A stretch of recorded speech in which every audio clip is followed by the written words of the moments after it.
정말. 글로리오사가 샬롯 링님을 잡으러 가고 샹크스는 로저한테 주어졌다는 게 진짜라니까? 그럼 레일리는 이 사건이랑 관련이 있을까 없을까? 최근에 몇몇 친구들은 갈링이 샹크스 엄마랑 아들만 죽이려 했고 록스디, 제백은 안 건드렸다고 말하던데 그거 잘못된 번역 본 거야? 진짜 정보는 이거야? 갈링은 38년 전 갓벨리에 돌아와서 자기 아내를 치명적인 칼부림으로 죽이려 했어. 근데 그 붉은 머리 여인이 기적처럼 마지막 힘을 다해서 아들 둘이 탄 요람을 밀어내서 도망치게 했지. 갈링이 한눈을 팔았을 때 갈링은 갓난아기 둘을 마리조아로 데려가서 키울 생각이었대. 아마 순수하지 않은 피가 흐르는 피갈랜드 가문의 아이들을 살인 도구로 만들려고 했을 거야. 갈링의 동기는 철룡인의 3년에 한 번 열리는 토끼 사냥 축제에서 챔피언이 된 후 아마존 릴리 여왕이자 절세 미인 샤키를 특별 보상으로 얻고 싶어서였대. 샤키한테 완전히 홀려버린 거지. 샬롯 링님도 아내가 13명이나 같이 살았는데 뭐가 안 좋겠어? 갈링도 미인에게 잘 보이고 싶어서 전처를 죽이고 절세 미인을 궁전으로 데려오려고 한 거야. 오다 작가가 갓난아기 둘 키우는 게 얼마나 힘든지 참고했는지는 모르겠지만 갈링이 1살짜리 애들을 키우는 아빠가 된다는 건 좀 무리 아니냐? 저지도 아빠 된 지 얼마 안 됐는데 자기 아들 우는 소리에 기겁하잖아. 그걸 쉽다고 생각할 리가 없어. 마리조아에 고급 육아 시스템이 있거나 아니면 우리처럼 아기들 기저귀 갈아주고 돌보느라 머리 아파 죽는 사람들이 있는 게 아니라면 말이야. 이 비디오의 핵심을 다시 짚어보자. 록스디, 제백과 샹크스 두 아이가 헤어지게 된 진짜 이유를 알아보자. 로저가 아이들을 찾았는데 왜 아이들이 각자 다른 곳에 있게 된 걸까? 1159화에서 본 대로 샤키는 교황에게 납치되었어. 이 도마뱀처럼 혀가 긴 해적은 바로 쿠잔이야. 그는 록스 해적단을 뒤에서 배신했지. 아무도 그가 정부와 은밀한 거래로 납치를 저질렀다는 걸 몰랐어. 아, 한 명은 알았지. 바로 마피아 두목 돈키호테 도플라밍고. 그도 그날 밤 우연을 가장해서 살해당했어. 그리고 교황의 연극은 완벽하게 성공했지. 정부, 더 정확히는 갈링의 지시를 받은 철룡인들이 쿠잔에게 어마어마한 돈을 찔러줬고 그는 그 돈으로 아내를 살 수 있었어. 요즘 물가가 미친 듯이 오르는데 록스 해적단은 아무도 몰랐어. 쿠잔은 돈다발을 들고 희생된 동료 돈키호테 도플라밍고를 애도하는 척했지. 샤키는 39년 전 철룡인 손에 넘어갔어. 하지만 이들은 뜨겁다고 바로 꿀꺽하지 않고 마리조아에서 여왕처럼 그녀를 돌봤어. 이건 좀 미친 짓이야. 이 쓰레기들의 본성을 생각하면 소똥 위에 피어난 예쁜 꽃을 그냥 두었다는 게 믿기지 않아. 그들은 꼬박 1년을 기다렸어. 매일 음식 접시에 침을 질질 흘리면서 말이야. 그리고 38년 전 운명의 날, 갓벨리로 그녀를 데려왔고 챔피언에게 2가지 옵션을 줬어. 하나는 그녀와 결혼하는 것, 다른 하나는 그녀를 노예로 만드는 것, 물론 아내가 되는 건 종족 번식을 위해서였겠지. 갈링은 절세 미인 샤키를 아내로 맞이하고 싶어 안달이 났었어. 그가 바로 이 납치 계획의 배후였던 거지. 허풍선이 해적, 싸가지 없는 불공평한 놈, 그리고 노예는 성 제이 가르시아 세턴 같은 놈들을 위한 거였어. 이런 놈들은 연애에는 관심 없고 남들을 고문하는 걸 좋아했어. 특히 예쁜 여자의 비명소리를 들으면 쾌감을 느끼는 변태들이었지. 1158화에서 갈링이 어떤 세베르, 세버인지 모를 여자에게 추파를 던지는 걸 봤잖아. 그는 붉은 머리 여자에게 바람을 피웠어. 그 여자는 갈링의 압도적인 잘생김에 반했지. 이 각도에서 보면 얼마나 많은 여자들이 그의 섹시하고 깔끔한 매력에 푹 빠졌을지 몰라. 그를 숭배하는 여자 철룡인들을 봐봐. 다들 무릎 꿇고 그를 섬기려고 난리잖아. 갈링은 결국 그저 설교자였을 뿐이야. 순진한 여자를 유혹해서 쌍둥이 2아이를 낳게 했지. 그들의 엄마는 아이들에게 샹크스와 록스디, 제백이라는 이름을 지어줬어. 록스디, 제백이 형이야. 갓벨리의 갈링이 나타나자 붉은 머리 여자는 아이들의 아빠가 왔다고 얼마나 기뻐했겠어. 그녀는 지난 밤의 정사로 2 아들이 태어났다는 기쁜 소식을 전했지. 갈링은 그저 쓴웃음을 지으며 아이들이 정말 잘생겼다고 칭찬할 뿐이었어. 여자는 갈링에게 자신과 아들들과 함께 섬에 머물러 달라고 애원했어. 그가 아이들을 그렇게 사랑한다면 말이야.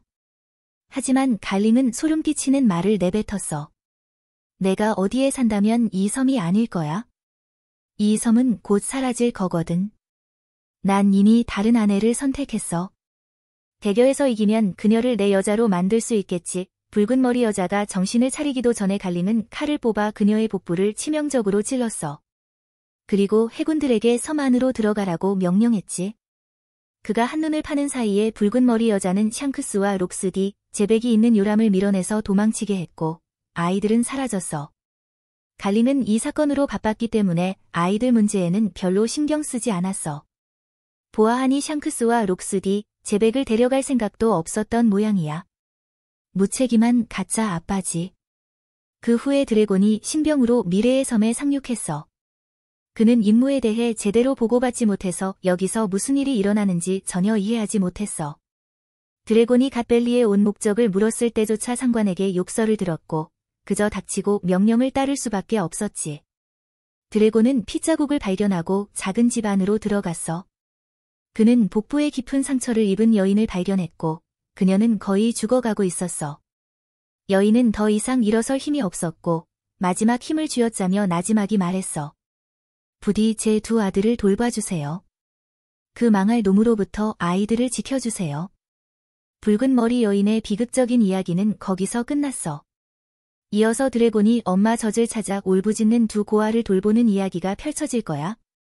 잠시 나미의 상황을 돌이켜보면 그녀도 벨메일이 임무를 수행하는 동안 노지코와 함께 주워 키운 고아였잖아. 다만 다른 점은 드래곤이 샹크스와 록스디, 제백을 돌보는 대신 아이들은 헤어져 각자의 길을 갔다는 거야. 록스디, 제백은 로저의 손에 넘어갔는데 로저가 보물상자에서 그를 주었어.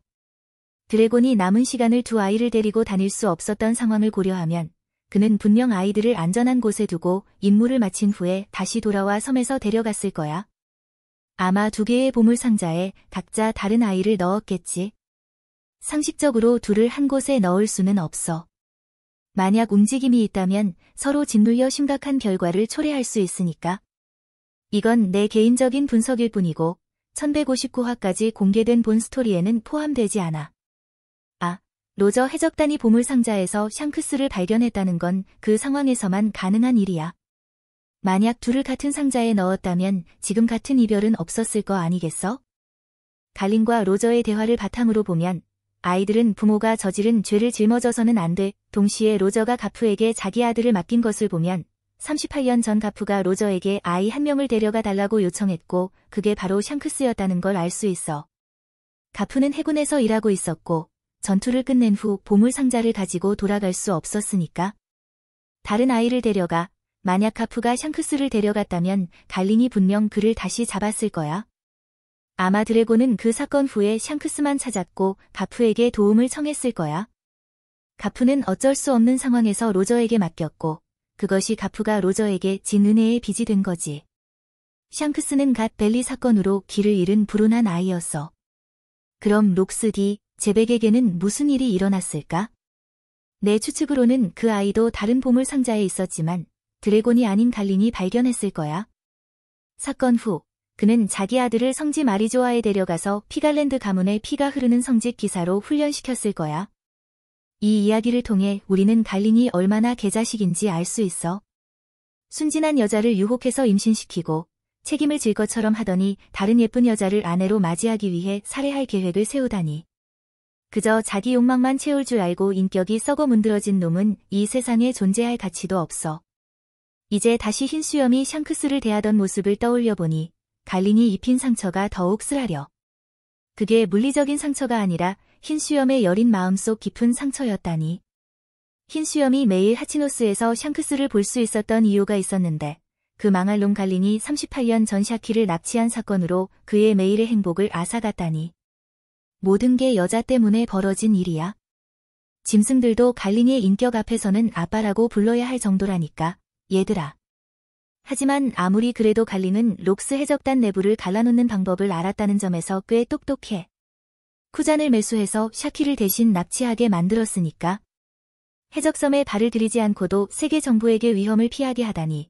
갈린은 천재적인 리더이자 미친 계획과 아이디어를 가진 뛰어난 인물이야. 그는 38년 전 D의 일족을 발견하고 전멸시키려 한 후 임에게 큰 만족감을 주었어. 갈리니가 벨리에서 발견한 가장 큰 비밀은 고대 병기 우라노스가 아니라 임을 800년 동안 불안하게 만들었던 D의 일족의 후예였어. 이 일족은 이미 정신에 큰 영향을 미쳤어. 그들의 특별한 피가 이미 세계 지배 능력에 큰 영향을 미치는 것 같아. 록스 D, 제백의 존재 자체가 위협이었던 거지. 현재는 그 자손인 검은 수염인데 D의 일족에 대해서는 다음 비디오에서 더 자세히 분석해 줄게, 얘들아.